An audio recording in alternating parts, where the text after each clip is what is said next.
शासकीय कामांची थकीत बिलं तातडीनं मिळावीत यासाठी राज्यभरात कंत्राटदार आक्रमक झाले। वारंवार आंदोलन करूनही कंत्राटदारांनी सरकारला दिलेला अल्टिमेटम संपला। त्यामुळे संतापलेल्या कंत्राटदारांनी बेमुदत काम बंद आंदोलन सुरू केलं। कोल्हापूर जिल्ह्यातील शासकीय कंत्राटदारांनी जिल्हा परिषद आणि सार्वजनिक बांधकाम विभागाच्या कार्यालयासमोर बेमुदत ठिय्या आंदोलन सुरू केलं।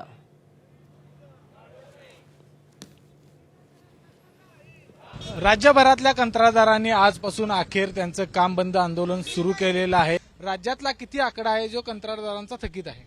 सर्वसाधारण राज्यातला 96,000 करोड रुपयाचा आकडा आहे आणि राज्यभरामध्ये हे आंदोलन मोठ्या पद्धतीनं साखळी उपोषण चालू केलेलं आहे। आम्ही 9 दिवसापूर्वी अल्टिमेट दिला होता की 15 तारखेपासून आम्ही आमचं आंदोलन चालू करतोय।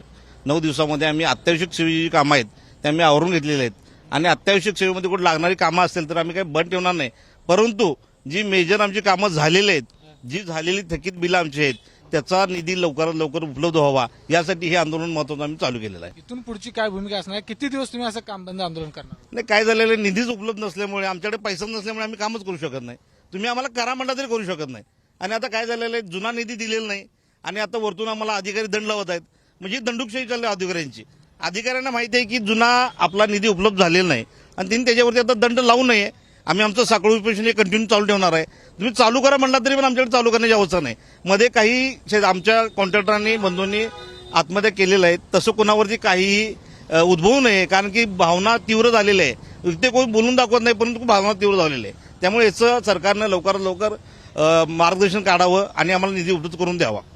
विजय केसरकर, एबीपी माझा, कोल्हापूर।